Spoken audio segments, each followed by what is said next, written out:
Blackmer, yeah.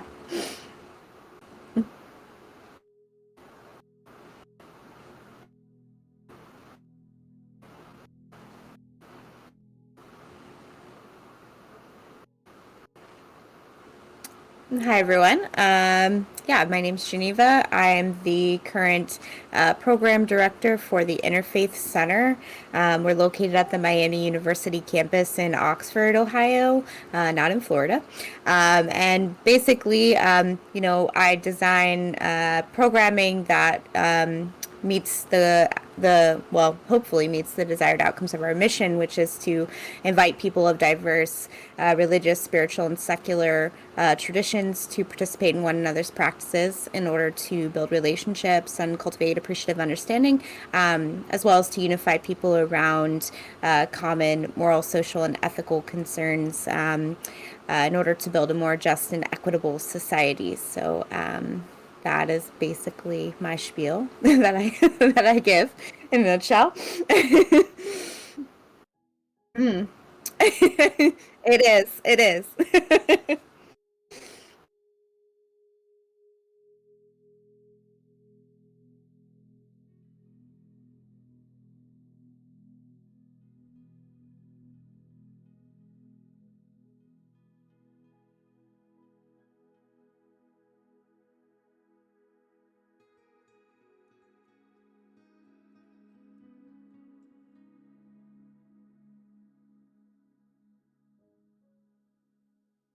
Oh, thank you. We love to have you join us.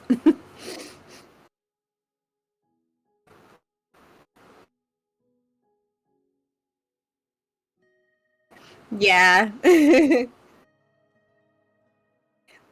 Well, that's the one good thing. We do tend to we record everything as long as our presenters allow us to and make it available. So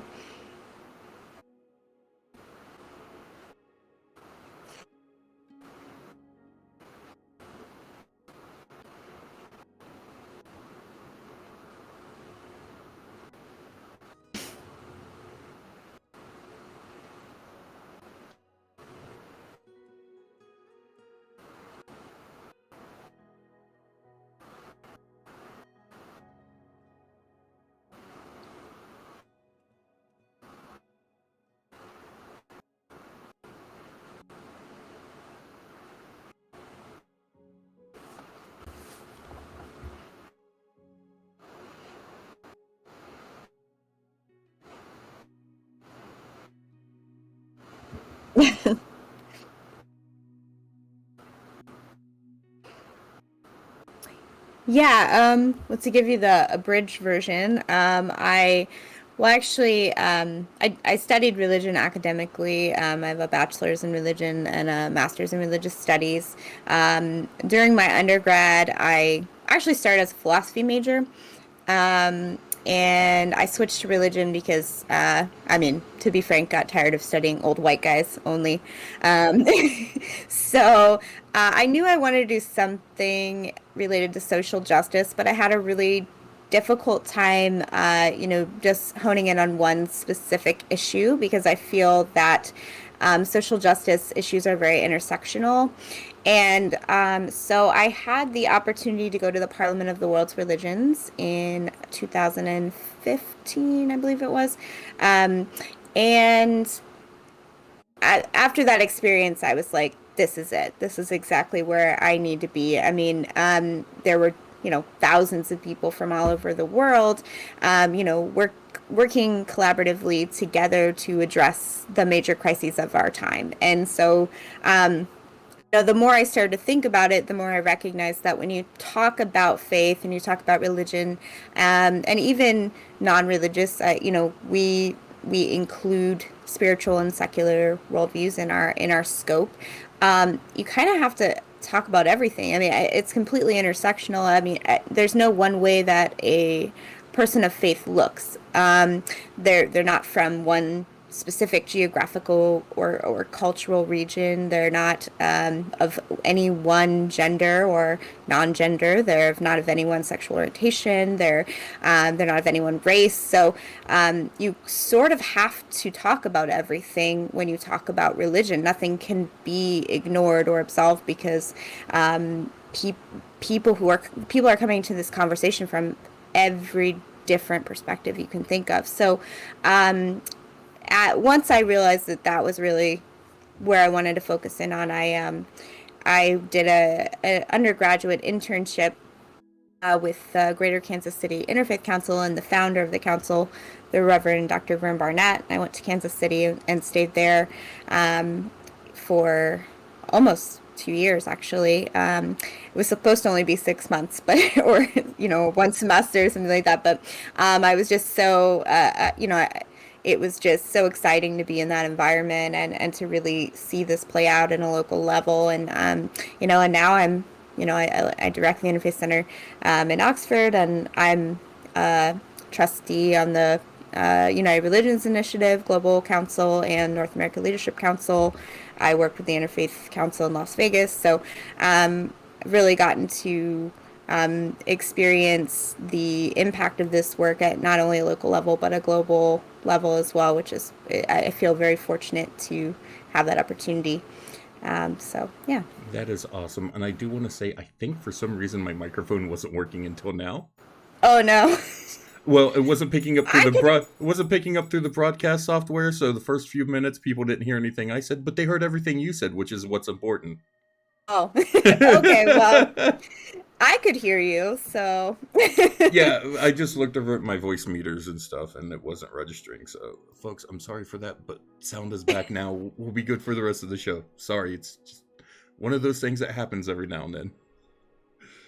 Um, so, what are some of the big things that you guys with the Interfaith Center? What do you guys, what are projects you're working on? What are things that you're seeing that needs to be addressed in our society today with the way people from different religions are interacting with each other? And I mean, as we go more global, there's more of an interaction of people of different faiths and backgrounds. yeah, I mean, well, we tend to focus in, like I said, our mission sort of twofold. So on the one hand, we focus heavily on interfaith dialogue and, breaking through misconceptions and stereotypes that people have about other religious traditions or even spiritual and secular traditions. There's tons of misconceptions about atheists. We have atheist speakers. We have an atheist on our board. So I'm just trying to break through a lot of that misinformation to bring about, our common humanity and build relationships and create opportunities for relationship, which, can be done through discussion. It can be done through collective acts of service. I find that people from all walks of life tend to care about the same things. And that's what sort of brings us to the social justice component where no matter what faith tradition or non-faith tradition you're from, everyone wants to end poverty and hunger. And I hope everyone wants to eliminate racism and sexism and cares about our common home, preserving this planet that we live on. So there's all these entry points, I think, into dialogue and into action that where we all kind of in the middle, and that's really kind of where we, I don't know that I try not to focus on one above the other because, like I said, I think they're all intersectional. One thing we do try to do is highlight how they overlap, which I think not as many people are doing. Like, for instance, we had a program on the intersection between hunger and racism. We had a program on the connection between climate change, poverty, and refugees. So a lot of, especially, congregations work on sometimes singular issues, like say they, refugee resettlement is a big issue for one interfaith community. Well, maybe they don't think about the impact climate change has on displacing peoples. So trying to kind of point out maybe where people aren't seeing the entire picture. So I think that they're all important and they're all imminent in many ways. So, yeah, I don't know if that answers your question at all, but Oh, absolutely, absolutely. And just, I mean, you touched on some of the things there, how like certain congregations will focus in on one topic or another and not necessarily realize how, everything is interconnected into each other and stuff. And I've been lucky to see not so much interfaith but interdenominational work within the community that I live in, or well, the local area that I live in. There was a local ministry in this area that um started off as a soup kitchen and a little coffee house that was ran by just a couple of guys who got together and said, hey, we're going to start doing this. They was running it. They were a couple Christian guys who got together and started running this. And then it's ended up with, last I knew, there was over 22 different churches in the community that was supporting this, and they were feeding, hundreds and hundreds of people a day. They take care of a lot of homeless folks that are in the area and make sure they have food. I believe there's a men's shelter going on now with this ministry that they're doing, so they're really trying to work on that aspect of things and help the needy in the community. And it was, to me, it was unique to see that, because I'd have to say that was probably my first introduction to anything kind of, even remotely interfaith, of seeing all these different denominations from these different churches who could at times kind of be at odds with each other with different belief systems and stuff, but they all came together for a common cause in the community underneath the heading of this one ministry. And it's just been a beautiful thing to see. And then seeing that come together on a larger scale with what you guys are doing with the Interfaith Center and stuff, and interfaith work, is just an absolutely beautiful thing.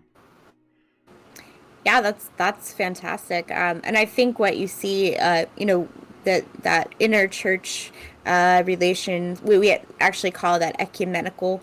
A lot of ecumenical groups, that's how they begin that way, and then they eventually shift into interfaith organizations over time, as they become more and more collaborative. Because just as your example demonstrated, the more bonded groups of people you have, working on a cause, the more effective you can be, the more impact, the more people you can feed and shelter and all of these things that you mentioned. And some of that is largely relating to demographics. Maybe you live in an area where it can't be interfaith, right? Because maybe there's not enough diversity in the population. But I think there are tons of different interdenominational differences, especially even just Catholics and Protestants didn't get along for an insane amount of time. So it's and a lot of interfaith organizations started out that way. I actually did my thesis for my master's on the evolution of ecumenical and interfaith organizations in Kansas City over the past 100 years, and up until the 1980s, most of the organizations were largely ecumenical, inter-church relations, and then there was sort of this shift as population shifted, and so I think that's fantastic. What's the name of the ministry? It's Sugar Tree Ministries in Wilmington, Ohio, is where it is. Okay, Yeah. I'll have to look them up. Yeah, they run a soup kitchen, and they was doing a little coffee bar, and they would open up and have different musical acts and stuff come in and stuff, and they would use the donations from that to help fund everything else. And Yeah, that's great. and then they get tons of donations from the community, and like I said, different church groups comes in there, and they prepare them. Each group will take a meal, and last I knew, they were preparing meals 5 or 6 days a week, and Wow, feeding hundreds and hundreds of people a day. That's amazing. Yeah. Yeah, Oxford tried to do a community meal rotation among some of the churches in the area. I think they still do, but it's only, unfortunately, one day a week. We just don't have a big enough, um, you know, there's just not enough involvement, and I guess just bandwidth to support more than that. But it's still, that's one day people don't have to worry about Yep. food. So, yeah, no, it's great. Yeah, absolutely. And I can get you information for that ministry Yeah, after the show if you want. I'll get you some information and send over for you. yeah, thanks. So, what in doing interfaith work, what do you think are some of the challenges that you see in trying to get people of different backgrounds coming together and realize that at, on the grand level and on the big picture of it, we're all on the same page? Right. Well, on the one hand, there's challenges in, I think, breaking through a lot of the stereotypes or misconceptions that people have about people from other traditions, and, fostering that willingness to bring them to the table and, be willing to listen and, be open to the possibility that they're wrong. So I think sometimes, in one of the biggest challenges actually is that a lot of times we're preaching to the choir, because a lot of the people who come to the table are the people who already are willing to listen. So it's really, how do we get through to the groups who don't want to engage, and they want to hold steadfast to the beliefs that they already have, right or wrong. But we've had some success in that area, and I think every individual transformation in that way is a success. We did an implicit bias training at the Interfaith Center in person before the pandemic, and we actually had afterwards during the Q&A, some people expressed that they really expected to come in and disagree with every single thing that we said, and that we were going to tell them all white people were racist, and we were going to, just be really patronizing or something. I'm not really sure what they expected, to be honest. So, but they left. One woman stepped up and said, my husband wouldn't even come in to the building because he thought that he was not going to agree with anything. But in some people, there's some curiosity about things, and even if it's like coming from a negative place, if you can like just flip that around. She stood up, she was like, I'm so glad that I came here. I agreed with everything in this presentation and it was wonderful. And then we had a pastor from one of the most evangelical churches in Oxford say that he often didn't come into interfaith spaces because he felt they were so left leaning and that he felt unwelcome. And, to be fair, interfaith spaces are very left leaning, but he didn't feel unwelcome at all. And he said he didn't, I think we're approaching these things so objectively and with facts and with, empathy and compassion for, there was nothing that he thought, there was nothing that didn't sit right with him. So much so that he was like, I want to bring my Bible study group here. And, so, and that's really, it's really hard to bring some of the evangelical groups into the conversation. And a lot of times, those are the groups that, we need the most in dialogue. So, or any, fundamentalist group. So I think it's having to break through some of that hesitation towards even coming to the table in the first place, and expanding beyond the people that are already willing to listen. And then, because I think when people get into the room very quickly, that humanization and that relationship building just kind of takes over, and we don't usually come into a lot of conflict, which is nice. And unless every once in a while, things can get politicized, but we try to, I don't know, we try to navigate things in ways that are nonpartisan the best that we can. I personally don't think social justice is and human rights is a partisan issue, but some people may not agree with me on that. But it's so. Yeah, I was going to say, what you said about like the left leaning, and I see that, and I can see where a lot of people from the other side of the other point of view could perceive that and be like, oh well, that's going to go against all my views. It's going to go against all my beliefs. It's going to tell me I'm wrong on everything, and that's not really where it comes from. At least in my interactions, I belong to a Native American church that is open to people of all faiths and backgrounds. You can come in, whatever your spiritual beliefs are, we accept you. And That's great. so, and that's also part of what I've tried to do with this show too, is to show different beliefs and cultures and backgrounds.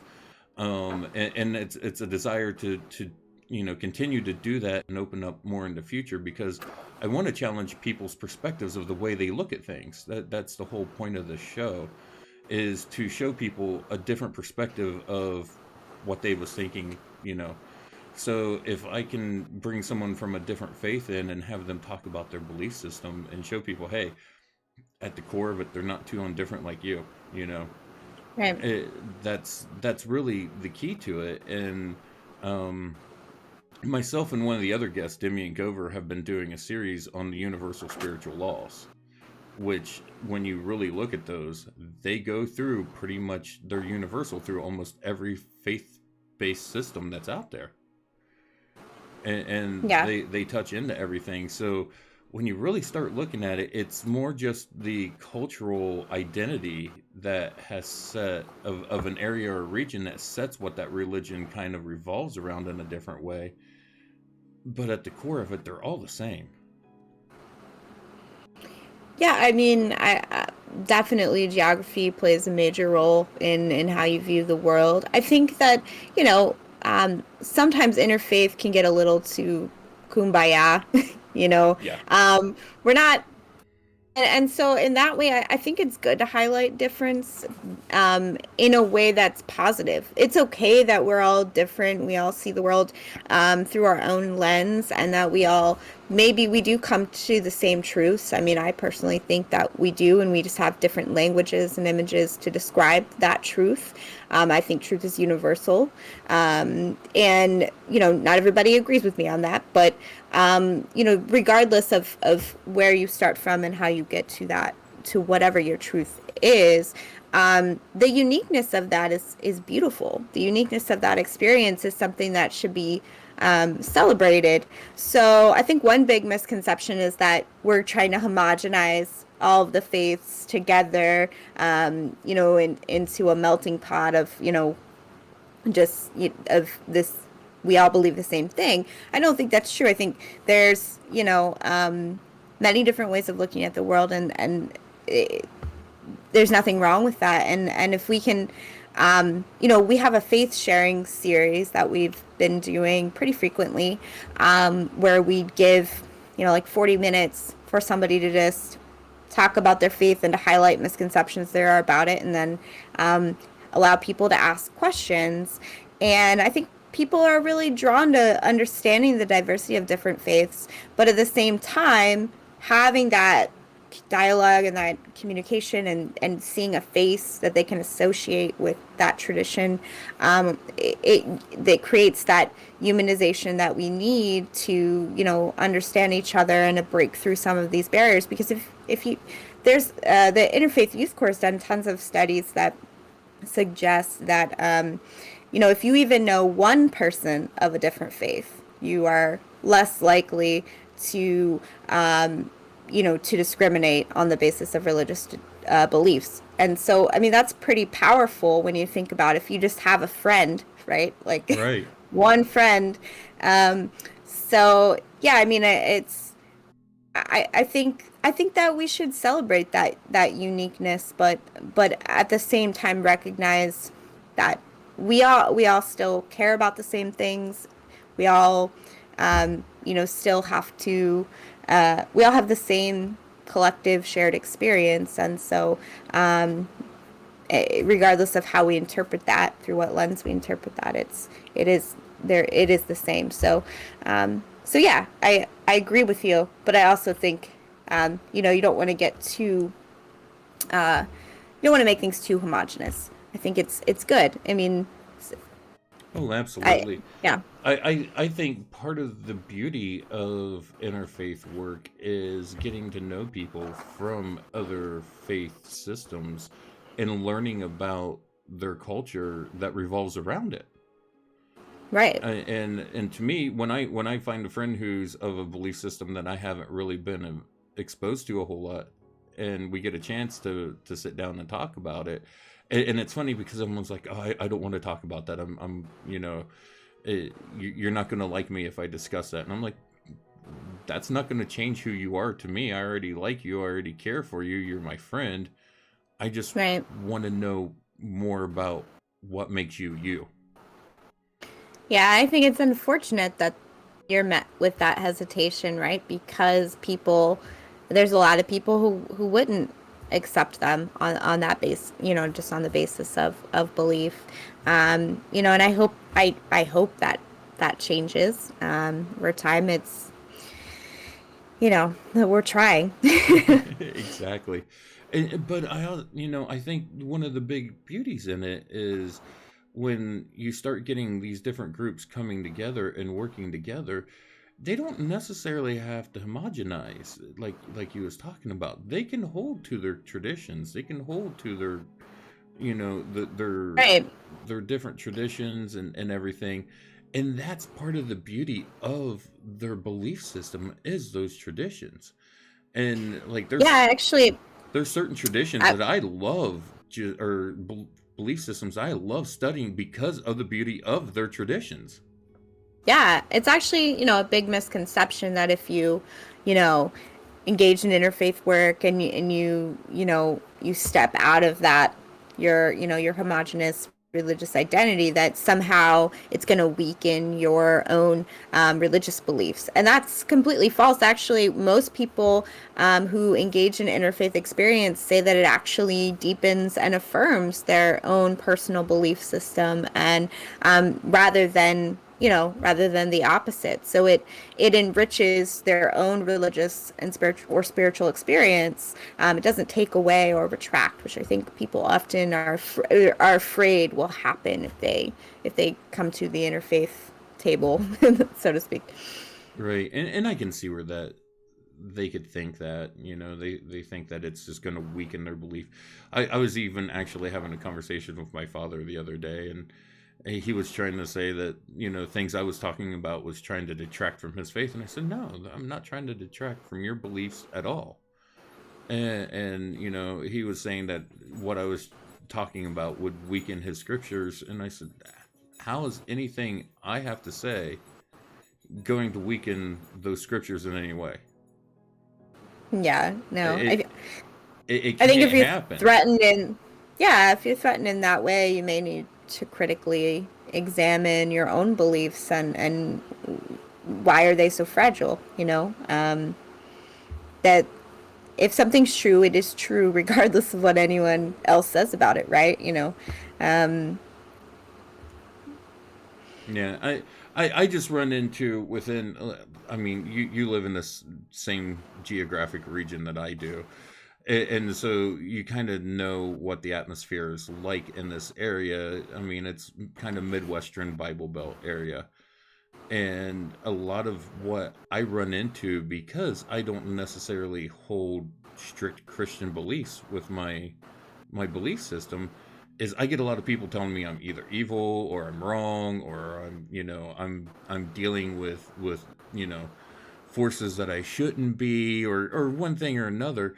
And it's one of those things that they get really upset and offended if you come at them with any other belief system than their own.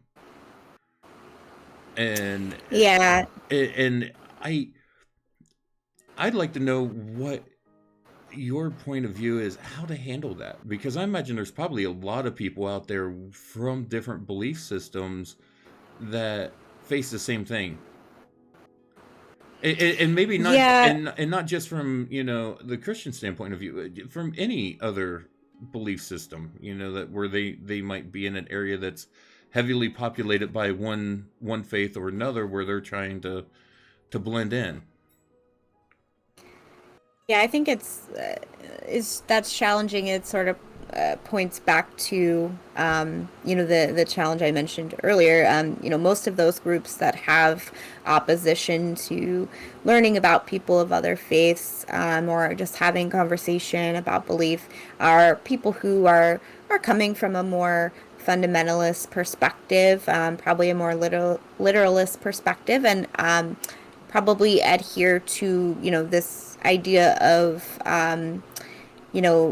absolute truths that are rather than relative truths. So I mean, if you believe that there's only one truth and it's yours, then I think it becomes much more difficult to come into an interfaith conversation because from your faith perspective, say that it's Christianity, like the experience you were having, the person that you were having that conversation with might feel that their belief is the only truth and the only path to salvation, or whatever their vision of the world is. And so the compassionate thing for them to do would be to persuade you to join them, right?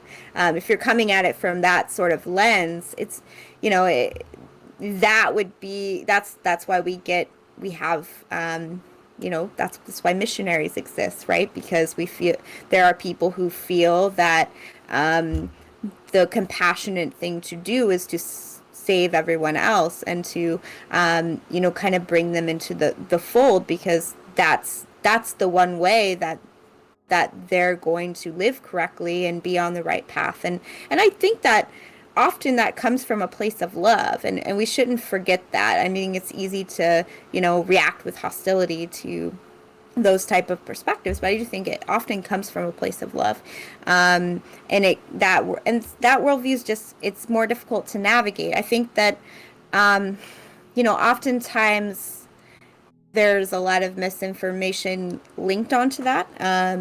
For example, I've worked with Christian groups. I organized a interfaith retreat once, and it was supposed to be interfaith, but I was told that pagans were not welcome, or anything occult was I the guess I words wouldn't have that been were able to show up then. right. So yeah, and I think that especially when we're talking about like nature-based religions, there's tons of misinformation, and Hollywood contributes to that Oh for yeah. sure. Oh So yeah. I get so so many things coming at me when people find out that I follow a more nature-based religion, and it just, yeah. yeah, well, I mean, a lot of people think that paganism is devil worship when No. every pagan I know doesn't even believe in the devil. So I mean, it's just complete misconception. So how I navigated that was, oh, well, all of the pagans that I know, they follow a nature-based spirituality, and that what I would say is closer to, like Native American Hmm. spirituality. And they were like, oh, well, that would be fine. Right? So, I mean, sometimes people just don't know. And that's why I think educating people, introducing them to a pagan, or Right. someone from a tradition where they just have a crazy idea about. Same with Islam. People have crazy Oh, ideas. oh my God. So with you on that. And I have so many Islamic friends that are some of the nicest, sweetest, kindest souls you will ever meet. But some of the people who you hear, they say, "Oh, well, they're Islamic. Well, I'm not gonna talk with them." Why? Well, because people just, they believe what the media perpetuates. And most people don't even know that Islam is an Abrahamic tradition and they believe in Jesus. Well, And, it's split y- off you from know, his son Ishmael. so yeah, I mean, it's in that succession of Judaism, Christianity, Islam. Yeah. And then we could go further to Baha'i. So people don't even realize it's a monotheistic religion. I mean, and how you just miss that is Yeah, I And mean, and the one thing that I don't get is I hear so many Christians, and it's mainly Christians and going against Islam that I hear because of the region I'm in. And I don't want to appear that I'm picking on Christians or anything, but it's just that's the community that I'm primarily in. So when I hear things going from, oh, I don't believe this, it is I'll hear Christians, they say, oh, well, they pray to another God, they pray to Allah. And I'm like, you do understand Allah is just the Arabic word for God, right? right. Yeah.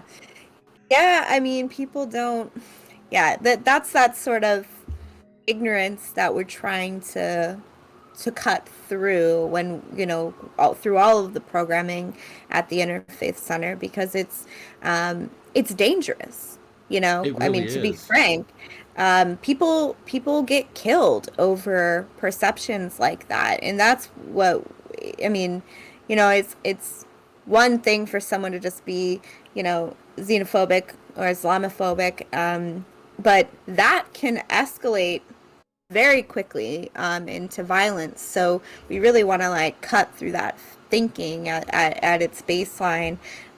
So it's, yeah, I mean, it's challenging because sometimes people, um, no, I went to a conference actually in Alaska. It was an interfaith conference on um,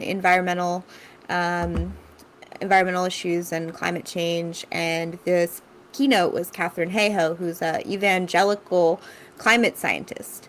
And she lives in Canada. And she said that nobody in Canada who's an evangelical Christian is a climate denier. It's a very distinctively U.S. thing, which is really interesting. But she actually said the best way to approach it is there are some people, you have this spectrum of, people who are just so far to the right and so far to the left, and those people who are just complete deniers, don't even waste your time. Like, there's not even anything you can say to some of those people, but there are so many people who straddle that line who just need that push over to the other side. And that's really, if you can get those people, that's really where you need to reach the majority and to really enact change, because there's always going to be a few people who are just not willing to Right. listen, and there's no point in just screaming into a wall. So I think we have a lot of success in that middle ground of where people are maybe a little afraid, but they're open, and we can really change that perspective, and really kind of get people, into this place where they're willing to cultivate relationships with people from, all walks of life, and eradicate some of that misinformation, because a lot of it's just Absolutely. Well, just ignorance. in my instances that I've had, and especially dealing with people not understanding Islam, is they'll make some kind of comment to me, and I'll look at them and say, "Have you read the Quran?" Mhm. And they haven't. They've only taken the word of what someone else has told them, Right. who most likely that person's never read the Quran themselves either. Right. And so they don't even truly understand the teachings that are there. They're just going off of what, it's like playing telephone where someone said something and someone else said it. And so it just kind of gets repeated down the line, and it gets more and more twisted as it goes down the line. Mhm. And you can cherry pick passages from the Quran, but you could also, and say that they're violent or this, that, and the other, but you could also very easily do that from, the Bible. Oh, yeah. I mean, you And can, people do that all the time, to form criticisms of Christianity. So, often I'll just say, well, do you know that, Jesus is mentioned more in the Quran than the Prophet Muhammad, peace be upon him? That mm-hmm, they don't even know that Jesus is in the Quran. right. So it's And I mean, it's things that I've always told people when they've tried to cherry pick passages out of the Bible. I said, well, you got to understand that one little verse that you're wanting to pull out and use against someone for one thing or another. You've got to take that in the context of the way it was put in there. There's a bunch of words before it and a bunch of words after it that denotes how that's supposed to be addressed. And I've seen people Yeah. just take one verse and just twist it and manipulate it to all kinds of different ways, and then they forget everything else that's said and everything. And Yeah. It's complicated because most people don't read the Bible through a lens of its. oh, you mute it yourself. Oh, whoops, sorry. Um, Most people don't read the Bible through the lens of its social and historical context, and most people don't cannot read Hebrew or Greek. So they're reading translations of translations. Most people don't know we don't have the original autographs, and that there's 500,000 discrepancies between the Mm-hmm. manuscripts that we do have, that they were copied by scribes who many were illiterate and wrote continuous script. I mean, when you consider all of these factors, and then you have people who take things sort of at face value. It's unfortunate, and I wish that I wish that people were encouraged to be more literate in terms of their sacred texts, because sacred texts are so important and beautiful and profound and transcendent, and we need to read them the right way. Absolutely. Not that there's one right way, but we need to read them responsibly. That's what I had a professor who wrote a book called Reading Responsibly about biblical interpretation. And I always thought that was a good approach. That really is a good approach, and that might be a book I might try to look up if it's still in publication, because it sounds like a book that Yeah, needs to be read. Dr. It Tony Moyers. Okay. I'll have to go back and get that information out and write it down. But like for me, one of the biggest things with the Bible that gets me, since we're just on the subject of reading sacred texts and stuff, is the Council of Nicaea and how they chose what was going to be canonized into the Bible and what wasn't. And then you have the Gnostic text that was found in 1945, which are all these texts Right. that wasn't even added in or had the option to be added in at the Council of Nicaea. And so there's a lot of story there that's not being told. Yeah, I love the Gnostic Gospels. I think they present such a different, or well, actually, I would say a more direct interpretation of some of the message of the Gospels. But it's one of those things where you talk about the Gnostic Gospels, people will call you a heretic. And that's okay. Not everybody has to accept that. But yeah, I think we do have to understand the history of how all these documents came into existence and who decided Right. what, and how we decided what was and was not part of the canon. So, Yeah, because they've got to realize the canon wasn't there when Christ was walking the earth. He didn't say, "All right, this is the Bible, guys. Take this and go read it." right, right. And well, I mean, Jesus also would have spoken Aramaic, and we Right. don't have any documents, and the New Testament is in Greek, which there's many degrees of separation. I think people, like I said, people just need to be responsible. Um, no, understanding these things and acknowledging them doesn't make it any less true, and it doesn't make it any less sacred. And I think Right. you know, that's the biggest thing that people have. I think people just feel that you're somehow trying to devalue or degrade sacred texts when you talk about them in that context. But this is the same way that biblical scholars talk about and discuss them. So, Right. And who have for the utmost respect. and for me, it's always a challenge because, like, when I go to read a sacred text from a a culture where I don't speak that language, I struggle with trying to find a translation that is as true to the original writings of the text as possible.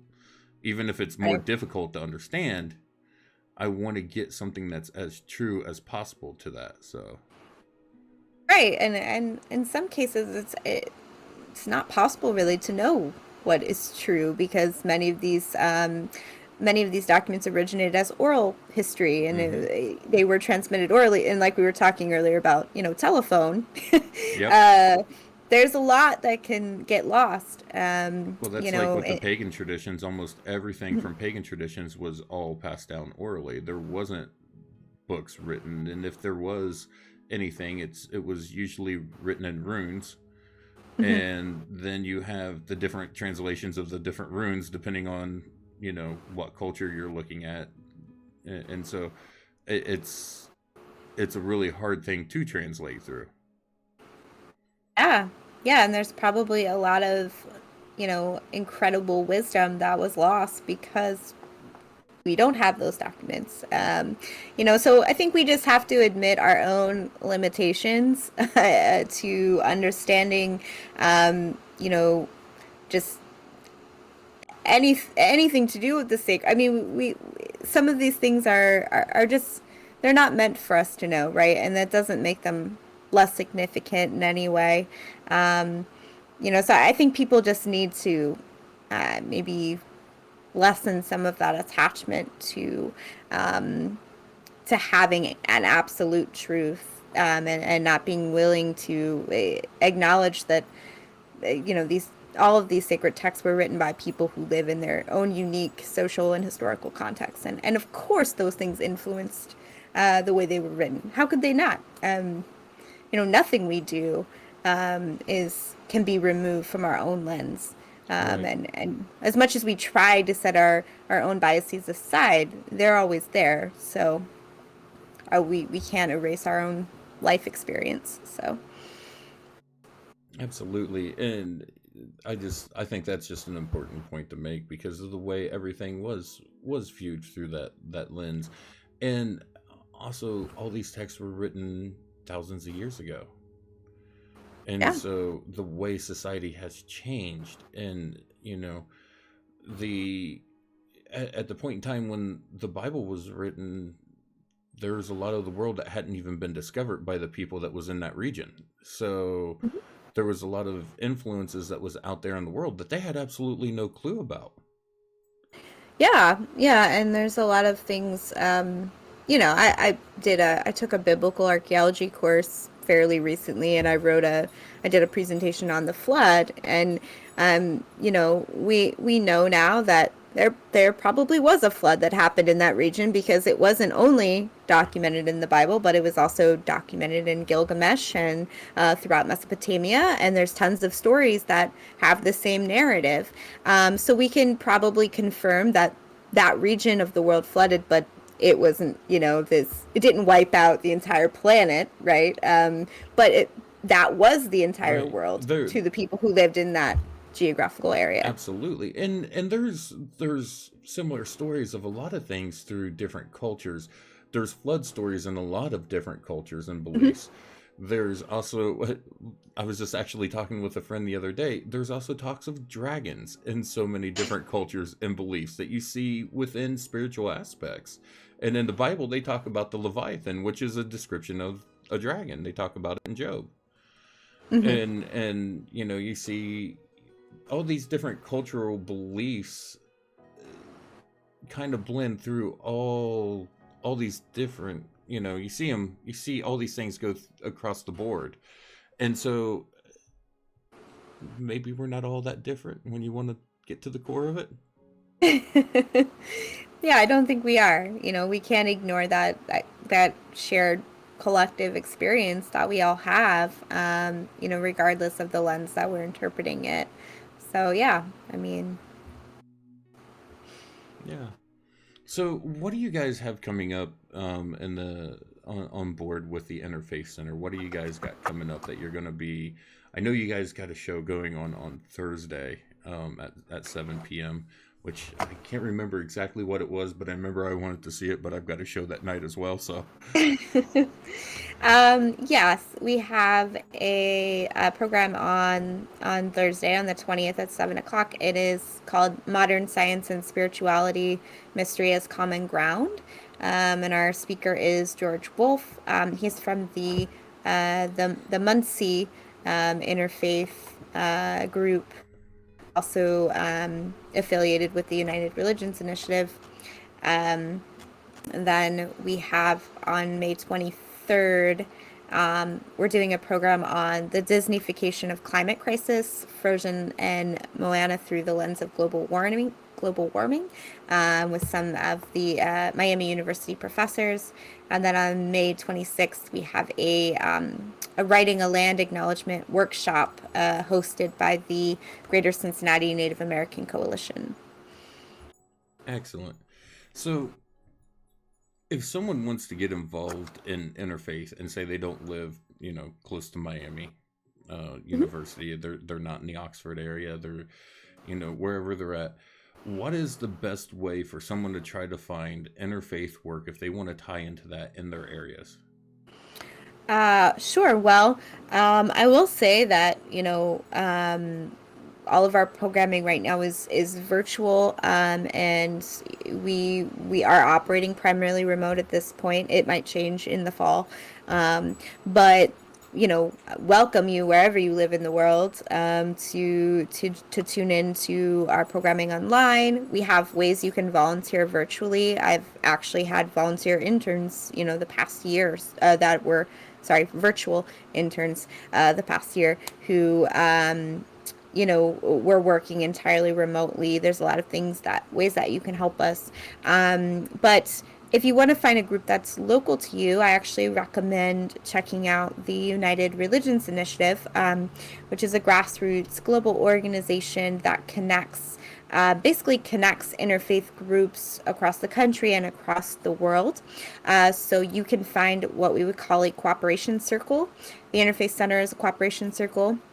As I said, there's a Muncie Interfaith Cooperation Circle. I'm sure there are more in this region, and you can connect through URI to one of those local groups, or you can start your own. Actually, you just need to have several people from different faith traditions, and you submit an application to URI, and you can connect to this global network. And so, yeah, I mean, I would say that would be a really good way to meet people who are in your region. But there's a great interfaith organization in Cincinnati called Equation, and they run the Cincinnati Festival of Faiths. I believe that'll still be virtual this year, so you could definitely bond there, learn about some of the work that faith communities are doing in Greater Cincinnati. In Louisville, there's the Center for Interfaith Cooperation. I mean, it's more prevalent than you might think. You might even just do a simple Google search and be shocked about the interfaith or ecumenical activity that's going on near you. So. So, if someone wants to get tied in with what you're doing and the work that you're doing at the Interfaith Center of Miami, um, how can they do that? What if since it's online right now, it's a virtual ordeal right now with everything going on. How can they get in contact with you? How can they get in touch with you guys? And what can they do? What roles can they bring? What can people bring to the table that you guys need? Yeah, so you could just send me an email, oxfordinterfaith@gmail.com, or oxfordinterfaithprograms@gmail.com. Either of those work. And just, it really depends on your interest. My interns have done different things based on where their interests lied. We had a intern who is now our student liaison, who is an international student from India, and during the Trump administration, when all of the international students were threatening deportation due to COVID-19, she founded a web series that we now host pretty regularly called the Divergent Immigrant Experiences to share diverse immigrant stories, and stories from immigrants from different religious, spiritual, and secular perspectives. We have another student who is Sikh and founded the Sikh Student Association at Miami, and she did a lot of programming centered around, she brought in a Sikh speaker and she did some panel discussions, around truths and misconceptions, because there's a lot of a lot of obvious misconceptions about that faith tradition as well. So I try to tailor to your interest, but we can always use help with communications, social media, website maintenance, writing content, graphic design, flyer design. And if you're in Oxford, there's lots of things that we need help with in our building. We have a volunteer who comes and picks beer cans up out of our lawn because we are right next door to a frat house. So wherever you're coming in, whatever your skill set is, we can find a way to use you. I assure you. So. There's many different places for many different Yeah. hands. Absolutely. Yeah, and I encourage people to get involved in, if you got a skill set and you've got the time to get involved, by all means, get involved either with the Interfaith Center at Miami University, or find one in your local area and just get involved, get out there. And if you've not engaged in any kind of interfaith work before, take this opportunity to get out there and learn about other people, learn about other spiritual paths, other religions, and just go at it with an open heart is all I can say, because you're liable to learn something that's pretty cool at the end of the day. I know through a lot of my studies, I've learned a lot of very beautiful things throughout the studies. And one of the shows that I did happen to catch alive was the one that you guys did on Sufism. Okay. And Yeah, I was actually going to absolutely, ask you which ones you were able to attend. that's the only one I've been able to attend live. I was going to try to attend this one on Sunday about what was it, racism and religion in the heartland.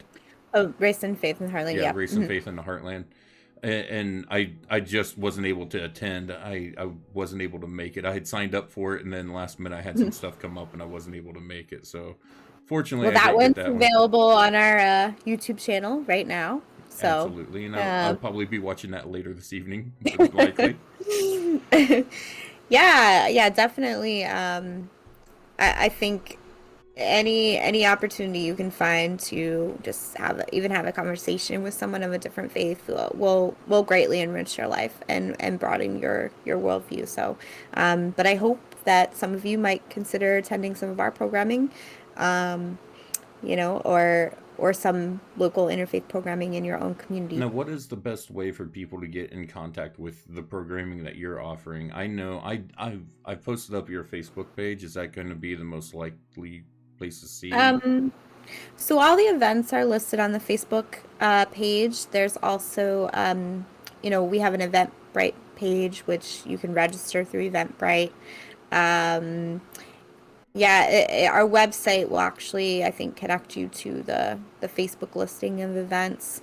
So you can sign up for our newsletter. I send out a regular newsletter which lists all of the events. It has all of the Zoom information and the registration information, and all of our programming is completely free. I was about ready to Um, point that out. I was going to yeah, say the Eventbrite so programs and stuff are all totally free. You can get into them, and there's no money involved. And it's the way that what I've seen presented is done in such a manner that it's really enjoyable to sit down and listen to people coming from different backgrounds and different perspectives and sharing them.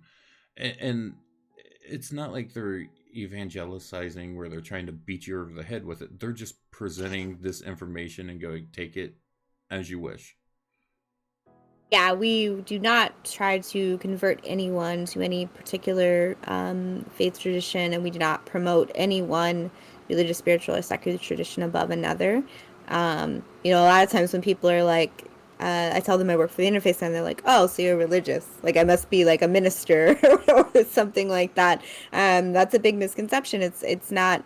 It's not about that at all. It's actually the opposite. We believe that all paths to your own truth are equally relevant and valued and sacred, and we welcome you into the conversation, and we just want I feel like I learn something new almost every week from the people that I meet, and I feel very blessed to get to to have meaningful conversations with people from all different walks of life. I mean, I'm constantly having to check my own biases and ignorances that I might have had. So it's really rewarding, and I think it's humbling. And as long as you can just be willing to admit you don't know everything. That's a um, big part of it. And I can say the same thing for every single guest that I've had come onto the show. I've learned something from them. And no matter what perspective they come from, I learn something from it and I take that with me. And some of the stuff I may incorporate into my day-to-day life, and some of it, it's something, at least I got that knowledge. It might not Same. be something that gets incorporated into my own spiritual path, but at least I know about it and I'm aware of it. And when I come up, when I see it again, I can treat it with the proper respect it deserves. Yeah, absolutely. And I think that's a very similar takeaway that we hope people have from the programming that we offer. So yeah. Absolutely. I do want to go ahead. We've been at this for about an hour. I want to open up to any questions. So if anybody has any questions that you'd like to ask, we'll go ahead and open up the table to Q&A at this point in time. And then, is there anything else that you really want to touch on that we haven't touched on tonight that you'd like to address about the Interfaith Center or the importance of interfaith work in society and our culture today? Um, yeah, I don't know. I mean, I didn't really. I feel like I was just kind of coming into this conversation to see where it went. I didn't That's have that's a, usually you how we go with know, these. I mean, I yeah. I don't I don't try to do like a Barbara Walter style interview or anything with these. It's just let's sit down, have a conversation, talk about this, and I feel like the more organic, natural flow, sometimes information that wouldn't have been brought out just comes out naturally. And Yeah, yeah, no, it's been great. I would say, you know, I do think interfaith work is maybe more important now than it was, 4 years ago, just because our country has become, at least the United States, has become so polarized.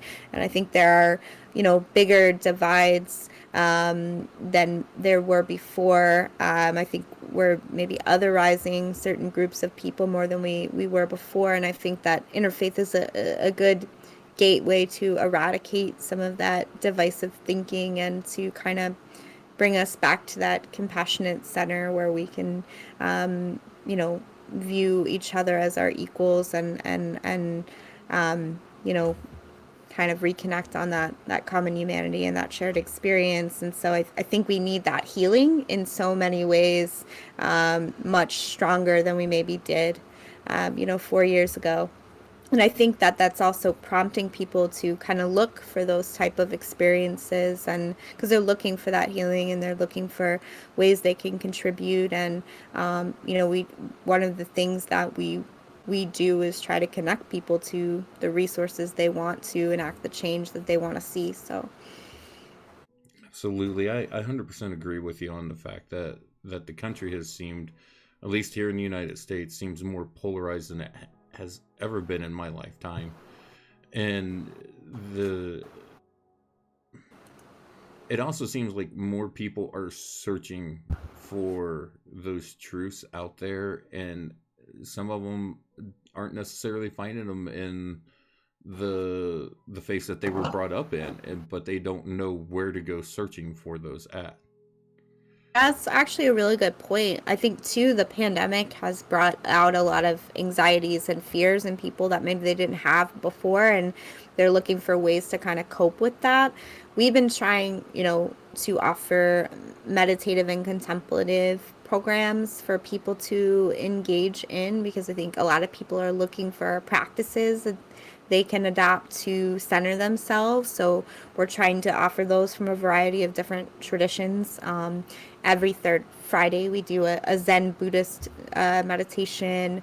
When the pandemic first started, we did a secular meditation on Friday afternoons called Mindful Moments. We did a Quaker meditation recently. So I think that's another thing is if you're looking for an opportunity to, to learn about something you might be able to adopt in your own life to cope with all the changes we're seeing and our, you know, health concerns and the racial divide and just all of this polarization. I think we're trying to offer something for that as well. So.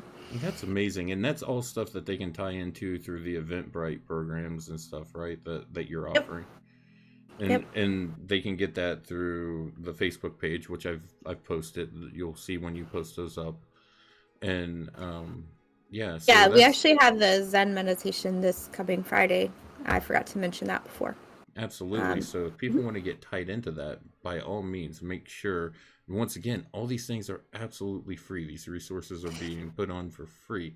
Now, with that being said, do you mind if I touch on the aspect? Where do you guys get your funding from? Is it donations and stuff? If people want to donate to the Interfaith Center, is that something they can do for financial reasons to help you guys keep putting these kind of programs on? Because this is really important. And so I don't want to shy away from addressing that aspect of things either, because I know these things aren't free for you guys to present. Yeah, absolutely. We do rely heavily on individual donors and donations from faith communities who utilize our center.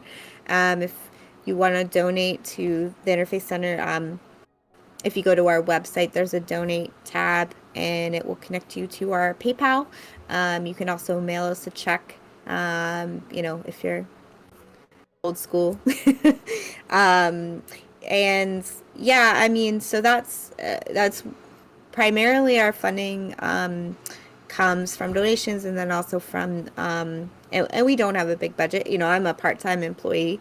Um, we do have a physical center, like I said, so we do lease out parts of our building, um, you know, for well, we had a group who was providing counseling services to Miami University students for mental health and addiction and things like that, who was leasing some of our space. So we received income from that. But they actually went bankrupt during the pandemic, so that eliminated that source of funding. So we we do have a new prospect coming in to lease some of that space, but that's the only other way that we get any income. We're a separate 501c3 nonprofit, so we are not funded by Miami University. We also offer, any student or community organization that aligns with our mission and vision that wants to use our space can do so for free. But you can host other outside events there for a very nominal fee. So, that's one other small way you contribute if you wanted to use the space in some way. But yeah, so um, I encourage you to consider donating, but it's not mandatory in any way. We really want you to just engage in in the content that's being put out there, and because that's really where what we care about is offering that opportunity to you know make the world a little better. So Absolutely, and it's like several content creators that I work with on different channels and stuff here on Twitch and on YouTube and stuff. One of the things that they all say is if you want to help a you know a content creator grow, and it's similar in your position too, as far as tell people about the show,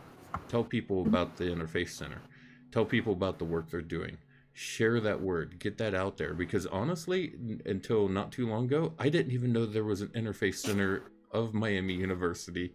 I happened to come across it through some of my studies, and and just looking through different things and researching things, and then I came across what you guys were doing, saw the events you were doing, and went, I want to get tied in with that.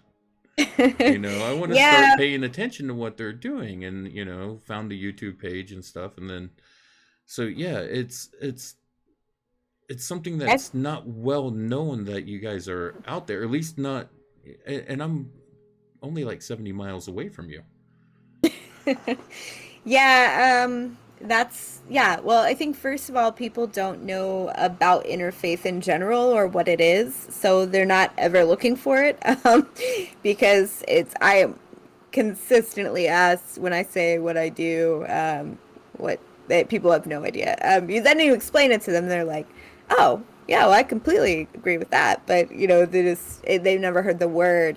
So that's a challenge in and of itself. But I think actually in some ways, the pandemic helped us gain a larger audience because of this shift to virtual programming, which we weren't doing before, and just this ability to really engage people we have people joining from all over the country and all over the globe. It's not restricted to just Oxford area Right. anymore, which I think has really helped people kind of learn more about who we are and what we do. And we definitely, even if we resume in-person programming in the fall, we'll continue to offer programming virtually as well, so that we can maintain that presence, and so that the people who've come to be regulars at all of our events don't suddenly lose this resource and this access to the programming.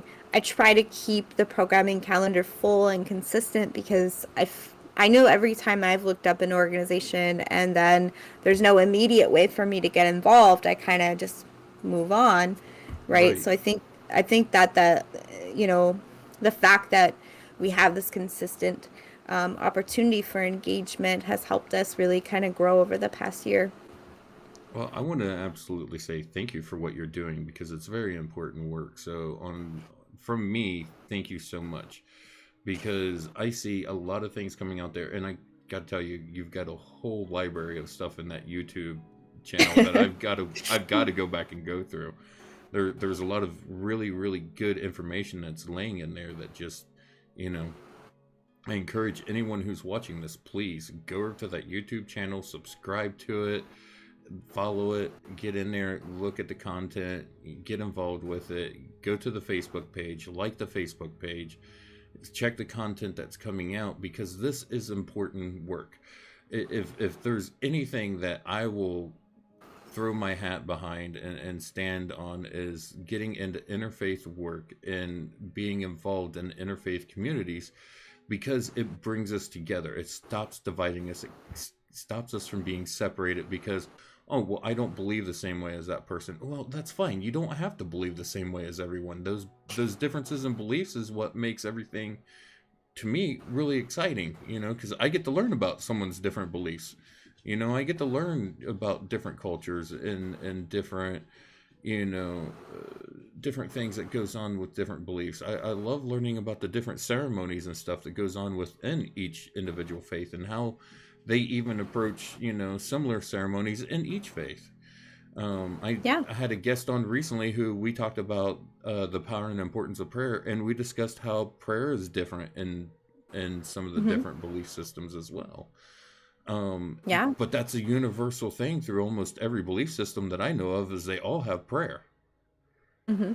And so it's learning the beauties of the differences that makes it's like the spice of life to me. It's what makes everything, it's the real nice little shiny things on everything. Yeah, well, yeah, I completely agree with you, and I'm really happy that you've found what we're doing valuable and important, and that you've been able to engage in it, and really happy that you wanted to promote this work on your show. I appreciate it. Oh, this is absolutely the kind of work I want to promote with this show. This is hands down the work I want to promote with the show. So, and I want to say this too. If you have any of your other interfaith workers and from different interfaith groups that want to come onto the show, please tie them into me. Any of your guests that would like to come onto the show and present their different views and stuff, I encourage everyone, go to your channel and check out what you guys are doing. But Yeah. if any of those people want to continue through different avenues and stuff, they have a welcome door here. Yeah, well, I could definitely extend the offer to my board. And, if there's a particular faith tradition that you'd like to invite, someone from All of to have them. a conversation. Okay. I don't know who you've had on and who you haven't had on. If you give me, just shoot me an email or whatever about what you're really looking for, I could try to connect you with some of the contacts that I have for sure. Absolutely, I would appreciate that because I think it's important of getting this information shared out as in many different avenues and places as possible. But by no means do I want to take anything away from what you guys are doing at all either. I know it I doesn't take away. I mean, the more these conversations happen, the better it is for everyone. So it's and it's definitely not I a agree. competition. I agree. And it's just one of those things that I'm I'm really happy to see what you guys are doing, especially with the meditations and stuff on Fridays, the mindfulness. When I have people come to me and start to address things, one of the first things I tell them is, I ask them, I said, do you meditate? Do you do mindfulness practices? And most of them are like, what is that? Well, actually, one of our board members, Prince Johnson, he does meditative and contemplative classes over at the Hive in Cincinnati, and he actually did our mindful moments. He might be someone interesting for you to bring on. But I actually am, you know, uh, I come from, well, I was raised Catholic, but I've belonged to the Quantum School of Zen since 2014. So the Friday meditation, or the third Friday meditation, Zen meditation, is actually my teacher, who comes in and does, he does a Dharma talk and then a sit. So contemplative practices are incredibly important to me personally, and I just see so much value in that, and I can see this common thread in so many different traditions, even Christianity, with contemplative outreach and centering prayer. There's a lot of, there's, you can come from any faith tradition or no faith tradition and find value in contemplative and meditative practices. So we try to offer many different lenses for that, because there's many different styles of contemplative practices, and Absolutely. you have to find the one that's right for you. So Absolutely. So, I mean, now you said you do the Zen one is the third Friday of each month. Now, but is there one of those every Friday then, of a different type, or uh not currently. We were doing every Friday at the beginning of the pandemic, mindful moments. Those are archived on our YouTube channel though, so you can go back and watch those. Those were led by Prince. And the others are sort of, um, they're not like a consistent monthly thing. We kind of transitioned from the monthly mindful moments to the monthly Zen meditation. So okay, we went from an ongoing secular meditation to a Zen meditation, and eventually we'll offer something else monthly. But on our channel, we also have the Quaker contemplative practice, and there was a lot of interest in that. And then I think we have one on centering prayer as well. So if you come from a Christian tradition, that might be one for you to consider. excellent. So at this point in time, just is there any last words or thoughts that you want to throw in there, or if not, we can go ahead and I don't have anything more to ask. You've kind of covered a lot of information really quickly. Well, yeah, I don't know. I just thank you for having me, and thanks for to anyone who tuned in. And I hope that you will check out the Interfaith Center and participate in some of our programming. And contact me if you want more information Again, that's oxfordinterfaith@gmail.com. Yeah, happy to have a conversation about how you can get involved. Absolutely. I'm looking forward to seeing what you guys do in the future, and I want to say thank you so much for being here tonight and sharing about the Interfaith Center and your work and what you're doing. Like I said, I think this is very critical work, especially at this current juncture in time, with everything that's going on in the world. It's time we start to come together, and I'm not going to say put aside our differences, because that's not what this is about, but it's coming together in unity while being able to recognize the differences we have. Right, absolutely. So, Yeah, well, um, thank you for recognizing the importance in all of this. but thank you so much for being here tonight and sharing this information. And thank you to everyone who's tuned in. Thank you for everyone who watches this on the YouTube channel when it goes up. We appreciate you all. And once again, if you want to get involved with the Interfaith Center at Miami University in Oxford, Ohio, I will post information down in the description for the YouTube channel, for the Twitch channel. There are links that have been put into the chat repeatedly, so you guys got them there. Please check out the Facebook, check out the website, check out the YouTube. Those are all three really critical ways that you can tie in and get involved with what is going on. And yeah, just I want to say thank you again for being here, and thank you everyone for tuning in, and we will see you Thursday night. Thank you. Thanks, everyone.